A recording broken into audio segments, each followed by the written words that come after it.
Welcome to the Did You Die podcast. This is Darren Boot Clark coming to you live from the mean streets of El Lago with another edition of But Did You Die? And today we've got a chess coach. We've got a graduate of SFA, a career military veteran, United States Army. He's been to the World Series. He's been to the national finals in hockey. He's been all over the world. He's an Eagle Scout, three-time Fight Night champion, Mr. Tim Mathews. Welcome to the show, Tim. Hey, how you doing, Boot? Good to see you. Awesome. Yeah, great to see you. So Tim and I, the backstory on that is we went to SFA together, and he's a Delt, and so am I. And we've kept in touch throughout the years. I was his corner man in Fight Night, so I had to throw the Fight Night thing in there for one of those years. 91, 92, and 93. Yes, sir. And that was that. I remember you used to have wrestling class at the gym, back at the old gym at SFA. I had never taken any wrestling lessons in my life, and I would get in there and roll with you, and and it was a blast, man. I mean, you pinned me within like 3 or 4 seconds, but it was still a lot of fun. You taught us a lot. Kept you off the streets. There you go. So I reached out to Tim and asked him to come on the podcast. He's got one heck of a story. He's done a lot. He's, like I said, he's an Eagle Scout, a family man, a father, a husband. Tim, you've done it all. So before we get into the deep but did you die part of the story, let's talk a little bit about what is your favorite sporting event you've been to? Oh, the Olympics in Beijing. Really? That's probably, any Olympics. I mean, yeah. Did you participate in it, or were you?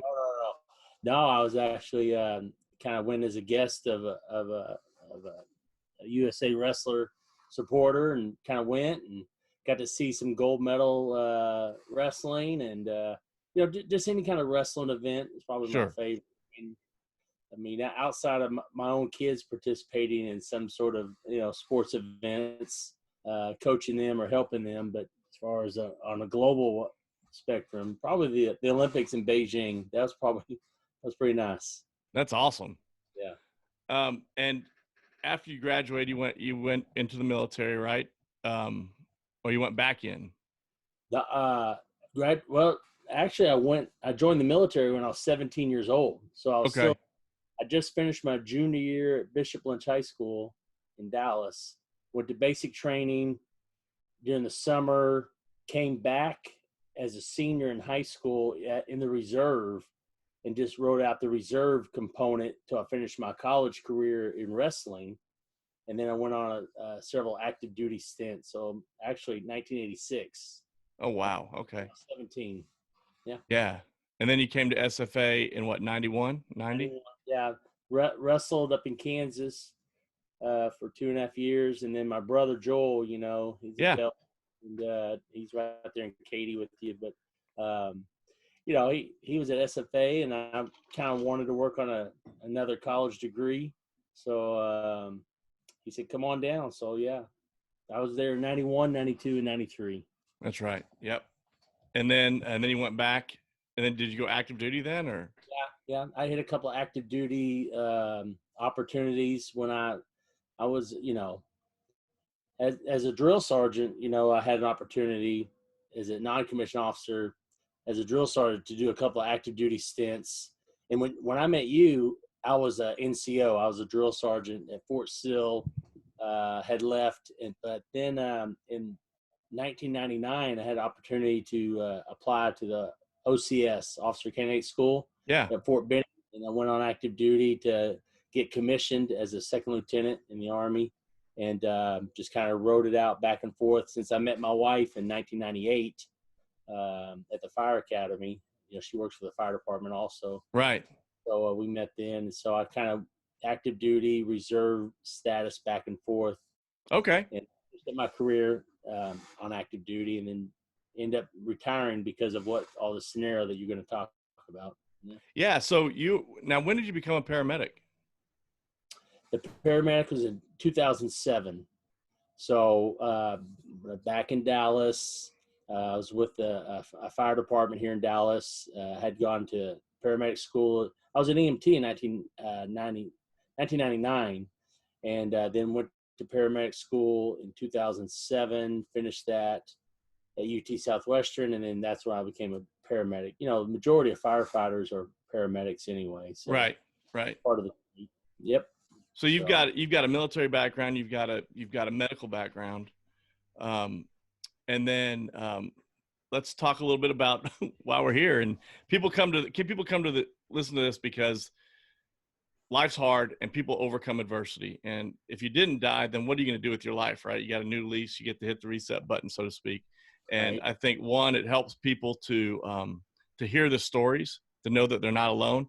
And I know that it helps the people tell their stories too, because it's just a healing process. So it's a two-part thing there. It's a win-win for everybody. So if you would, Tim, tell us your But Did You Die story. Okay. So appreciate you, Darren. So I guess had an opportunity to go on active duty in 2014 down at Fort Hood. So I wasn't going to be gone for my family. And, you know, I love the military, you know, Mm-hmm. 32 years and I had to retire because of the medical condition, but nevertheless, I love the military. So while I'm at the military at Fort Hood, some friends of mine, you know, were all about training and working out and exercising. And some friends of mine I work with down there in this task force said, you know what have you never done? And I said, I don't know. I've never done a marathon. So I said, let's do a marathon. You know, hey, we're going to do a marathon.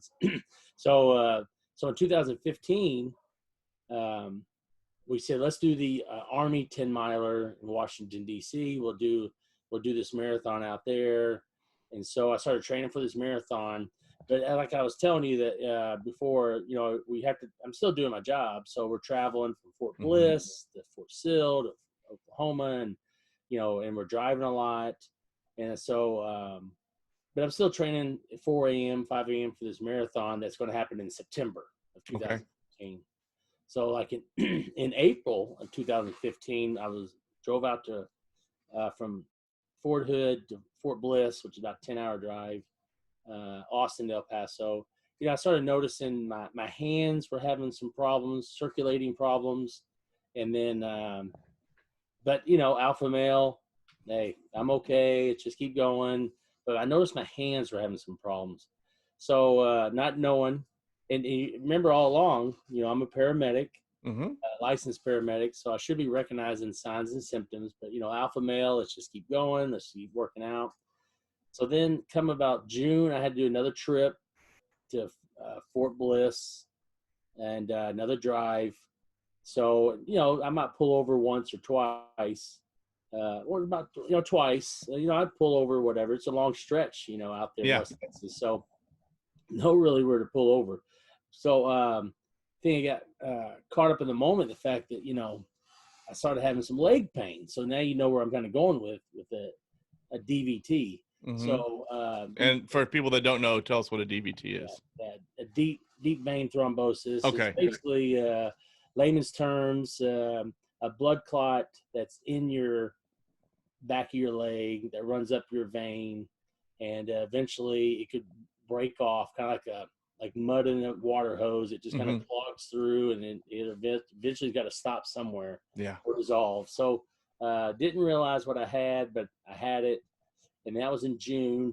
And then noticed my legs are starting to get a little swollen, but, you know, I'm still exercising, so nothing's holding me back. But then in August, started really bothering me a little bit, and I'm telling you, Darren, nothing's of it. I'm just like, whatever, thinking, you know, I'm invincible. I just kind of just feel like my legs are hurt because I'm running a lot. Yeah. I'm doing like maybe 15 miles or 12 miles every other day. So I still remember it, August 31st, 9 a.m., 2015. You know, so I came in that previous weekend to see my wife and kids, and it was really bad. You know, the pitting edema where your skin is sunken into you. It's a little waxy look. I said, something's not right. I'm starting to have a little chest pains. So I'm like, okay. So I set up a doctor's appointment. So that Monday morning, August 31st, I'm going in to Darnell Hospital, and he looked at, EKG was fine, everything's good, and then the doctor came back and he saw the pitting edema, and he said, that looks like a DVT. I said, really? I mean, in my leg, my calves were like around 21 inches circumference, which was, the other one was like 18. So Wow. like 3 inches difference in the diameter. And so he said, I think we got DVT. Blood work came back. He said, and then he said, you got a blood clot because of the D dimer. I think the ranges are from 150 to 250, and mine was at 993. Just the number, so it's way high. And so they gave me some shots in my stomach, and then they ran me through a CT scan, and then he came back. He said, "You're 4 inches from death." He said, "You got a 5 millimeter blood clot in my left lung," and he said, "You're about 4 inches from your heart, buddy." So you can just imagine the pucker factor. Oh God, yeah. What's going on? Here I am. I'm at the top shape. I'm in pretty good shape, and I felt pretty good about myself. But blood clot, the DVT transitioned over to a pulmonary embolism. So now I went from a thrombus to an embolism, traveled, and it's real close to my heart. Yeah. And so they just started giving me a lot of medicine, put me in some precautionary positions to kind of keep my leg elevated and just keep me on monitor. And I called my wife, and my wife had to adjust what she's got going on and to come down. And I had a couple of buddies of mine that I've known for 35 years. Sure. They came down immediately. They were down at Fort Hood within the 2 hours. And so 2 or 3 hours. And so they stayed the night with me, and then my wife came, and I had another little episode that evening when they transferred me to a special hospital. And so just monitor. I had another little episode of kind of a second pulmonary embolism. And so, Xarelto for life. And I think that's the kind of the part that you like to hear. But did you die? I didn't die, but I think the quote is, you're 4 inches from death. So yeah, that's kind of what happened. And then we come to find out, I was like, why did this happen? Well, the long drive, of course, you hear about it, not, stretching or exercise, not, trying to stretch. But not only that, come to find out, I had couple of medical conditions I didn't even know about. Being adopted, I really didn't know my family history. Right. So they came to find out that I had rheumatoid arthritis. Okay. The hands. Yeah. And I had a thing called mixed connective tissue disease. These are just and then I had Raynaud's disease, which is a circulation problem in my hands. So it kind of correlates the fact that I was a risk factor. Rheumatoid arthritis is, kind of in that lupus stage. And so it's very controllable, but that's probably one of the things that happened, and didn't even realize it. And I kind of went into a situation where, I got this medications. They're putting me on these steroids, gaining all this weight. I was like 233 when I was training. Okay. I got to 288. Got to 288 pounds. I think I might have hit 290 on just out of spite. So from September the 1st, because I couldn't exercise. I was just down. Your life flashes in front of you about what's going on. So I was like, sure. I think at Christmas time, so about 3 or 4 months later, I bet I was about 288 pounds. Wow. 288 pounds, 290, just 50 pounds. Yeah. Just nothing but gaining a lot of weight. And I was just down and out. And so that was the beginning of the end for me, because of the fact that, here I almost lost my life because of the pulmonary embolism, and I didn't even recognize it. I should have seen it coming, the DVT. And then I just kind of went into a state where I just ate and I didn't exercise. I didn't kind of like, oh, what's going on? And then April 30th of 2016, and the military's coming at me saying, well, you're non-deployable. You're on blood thinners now. You're non-deployable. I can't go overseas. Yep. Soldiers, imagine if something happened on blood thinners. So now you got gaining weight, and you got the military saying, hey, you're a major in the Army with 32 years, probably just going to retire. So I kind of, had to look at the big picture. Sure. So I just kind of end up doing a medical retirement. Okay. And so that's kind of where I'll hold the story there to whatever else you want to see. And I could tell you the other end of the story. Well, that's kind of where we want to go from here is when you kind of hit the end, right? And veterans have a hard time transitioning because, right, you've lost your purpose and you're sick or not sick, but like you said, you've gained a lot of weight. You're not motivated. Your world's kind of collapsed. And so how do you turn it around? What was the deciding factor to make that change, that pivot? Yeah. Like I said, so I gained all this weight. The military's, come at me with the medical retirement, which, that was smart for my family, for me. So around April of 2016, I'm like, okay, I'm going to, 2017. Yeah, 2017. I said, okay, it was January 1st of that year. I ended up retiring in 2017, December 2017. But I said, I'm going to lose 50 pounds by the time I turn 50. So that I'm a goal setter. I'm always setting these goals. Right. So I'm like, what have I not done? What have I not done? Well, I haven't never lost 50 pounds before, wrestling to lose the weight. But I said, okay, I'm gonna drop 50 pounds by the time I turn 50. Yep. So that was around January 1st. My birthday's on 9/11. How about that? I don't know if you knew that or not. So I did not. Army guy, firefighter, birthday's on 9/11. So I said on 9/11 of 2018, I'm going to lose 50 pounds.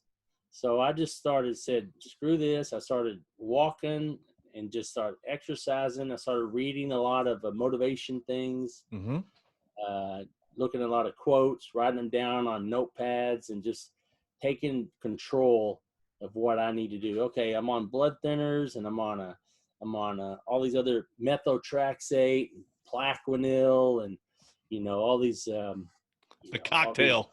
Just all kinds of medicines that try to help me keep moving. Yep. But I said I was just going to lose 50. So long story short, in about 9 months, I ended up dropping. On my birthday, I weighed in, and I dropped almost 56 pounds. And so I've just tried to maintain that. And I don't take the Plaquenil. I'm the blood thinner I do take, but it's just the fact that my medicine. I'll tell you this: there's a number out there. It's called your CK levels, your CK protein levels, and you want to be below 200. And when I had this blood clot, mine was 1700. So I was way off the change. So now my CK levels are like 45. So really, I'm real good because I lost all this weight. Yeah. So I started giving back, and the story I didn't tell you previously before, which I'm always a lot of times I'm always quoting some Jesus scriptures or some so you see me on Sundays, I'll say something, but I got your prayers. Yeah. See, your number two things. I got your prayers, and the number one, baby. So I will tell you something a lot of people don't know, and some people know, my close friends, my family, but when that night on the 31st of August, when I had that pulmonary embolism, and I'm laying there, and pulmonary embolism is worse than a heart attack. Yeah. Because a heart attack, you can do CPR or something, but pulmonary embolism, it's stopped. You're done. You can pump all you want on there. It's like a buildup of a dam. The water's stopping, so the blood's just not flowing. Anyway, so I said, I laid in the hospital bed that night, and I said, you always make promises. People always pray to God when they want something, but if they pray every day, they might accomplish something. So, I said, if I just say an Our Father, 3 Hail Marys, and a Glory Be every night, and pray to favorite saints or some saints I have or something like that, or no, my mom and my dad and all that who have passed. But Sure. you know, I said, God, if I could just do that, just keep me alive, you know, like that. And Yeah. this is God honest truth. That was, I had that blood clot 2015, and I have literally said an Our Father, 3 Hail Marys, and Glory Be every day, every night. I always do the sign of the cross and go to bed. Yep. And then I wake up. You know, a lot of people are afraid to wake up. Yeah. You hear that term? I don't want to go to bed. I might wake up dead.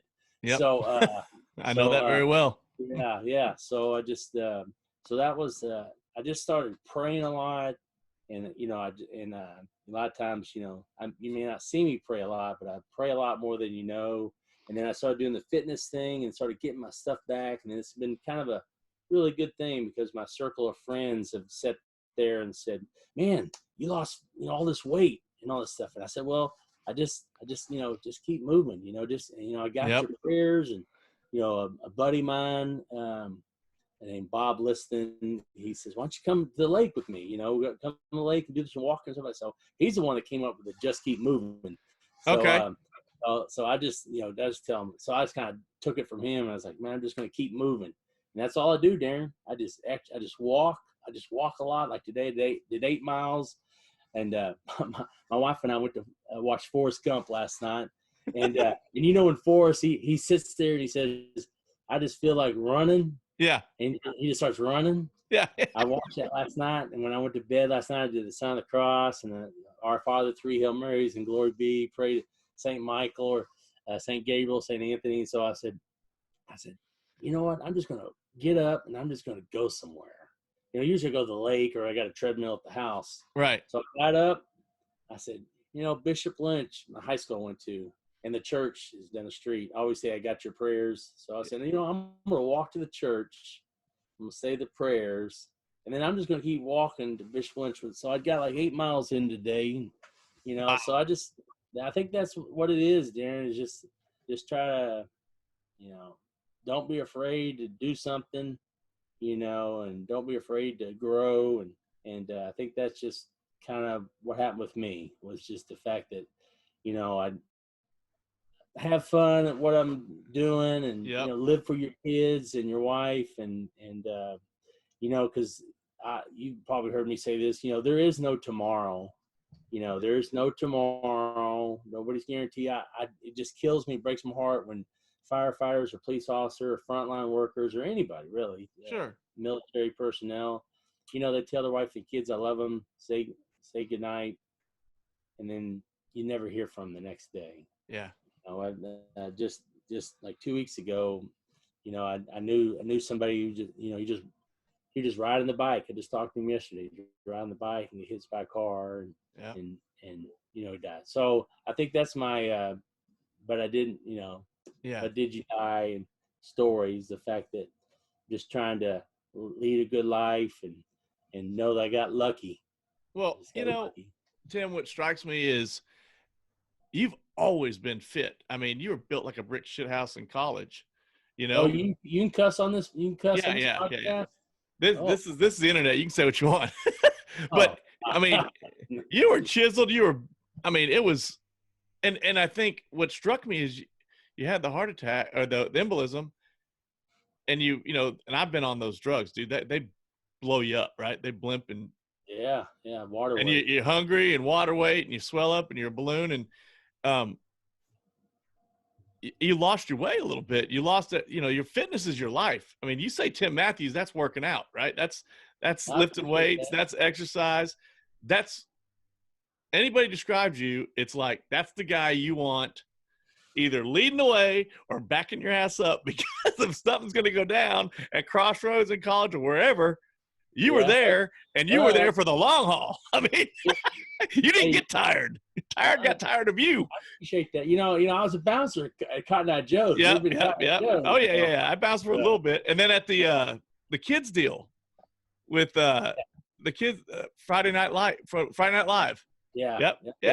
So those were the SFA were some good times. I'm surprised I didn't get in a lot of trouble, but I got away with it. Yeah, well, exactly. And there was no internet, thank God. Yeah. There's beepers. Yeah.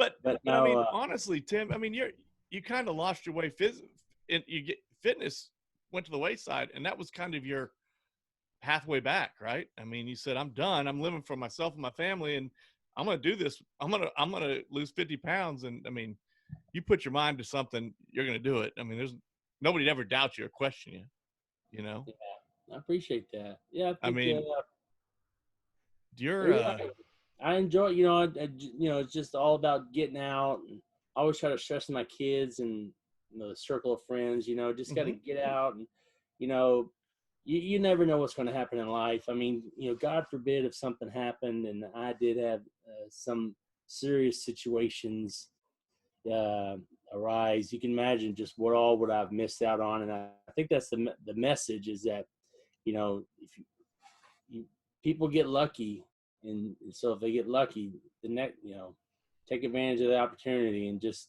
keep moving. And Yeah. I think that's what I did. But you have to make a decision. You have to just decide.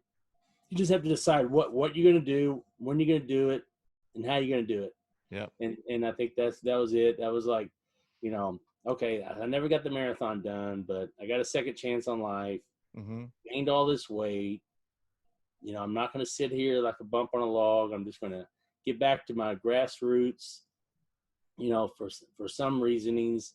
And that's what happened. And then all of a sudden, some other people, and then, I think that's where the prayers come in. Yeah. I'm always telling people I got your prayers, and, Oh you yeah. know, I, Every I try to Sunday. get a little, yeah, yeah, yeah. Well, at 4 a.m. on Easter Sunday, I was watching the Vatican.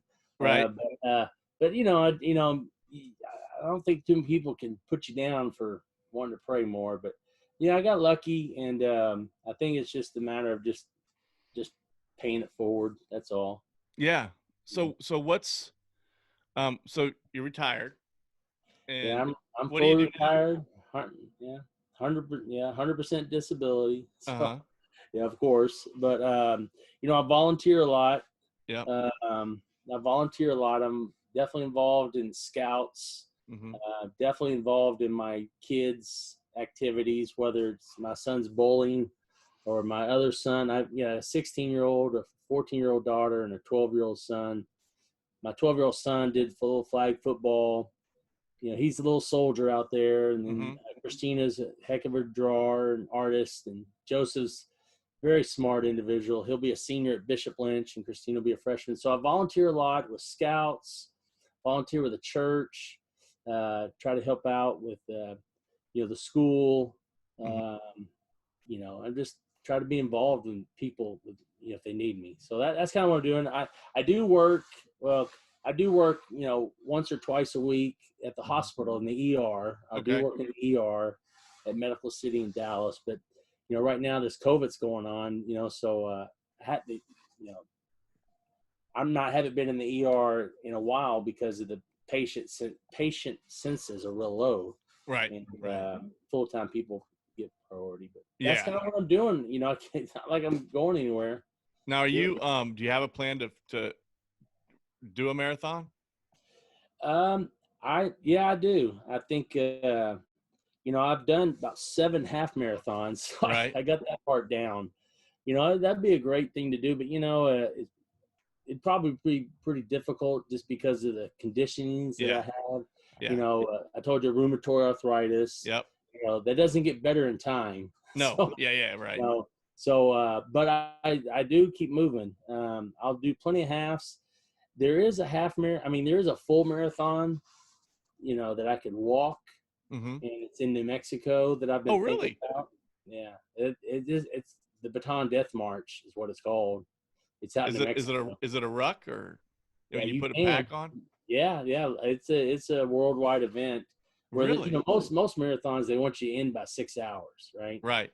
You know, if I walk, I'm not gonna finish the marathon in 6 hours. Now this particular marathon is up in the New Mexico mountains, but there's no time limit. So I could easily, if I can get away with doing a marathon in 8 hours, I could do a marathon. I could walk a marathon in about 7 hours. Really? Yeah, but So do you power walk, or what do you do? I just no, I just walk about 3.5 miles an hour. Okay. So you could do the boot math if you want. 3.5 times Yeah, right. 6.2. Yeah. So figure that one out. Let me get my crapulator out. Well, this basically I do 13.1 half marathon. I got that down. I do that in 3.5 hours, 3 hours 45 minutes. So just double it up. Okay. So I'll finish in 7 hours. So Wow. I don't know if I'll do another one. I don't know if I'll be able to do a marathon, but you could do a walking one, right? I mean, they don't want me to run. We walk, right? My wife and I. My wife's yoga. She's fitness. She's amazing. She's 59 years old, do the splits, and is in better shape than I ever was in my life. And that's a little personal. Go ahead. Wow. But, I had to do the same thing when I had my heart attack. I had to keep moving because I gained a lot of weight. With all the drugs they put you on, you're just going to sit around and I gained the weight, and I just finally went on the keto diet. And my heart doctor, I got a heart doctor that kicked my butt, and he said, I'll work with you, but you're going to drop weight and you're going to do what I tell you to do. And you're going to get off these drugs. You're going to get on these drugs, and you're going to start living right. And I'm like, I can do that. I need a little motivation, somebody to kick me in the butt, or I'll just do my own thing. I don't know. Houston's really far from Dallas, so I don't think I can reach you. But yeah, no, I did not know there was a walking marathon. That might be something to look into. Well, there's no really. I mean, when I say walking marathon, that's that particular marathon in New Mexico. You could run it. Yeah. You can run it, and they do. They run with their, it's a military-driven marathon. Okay.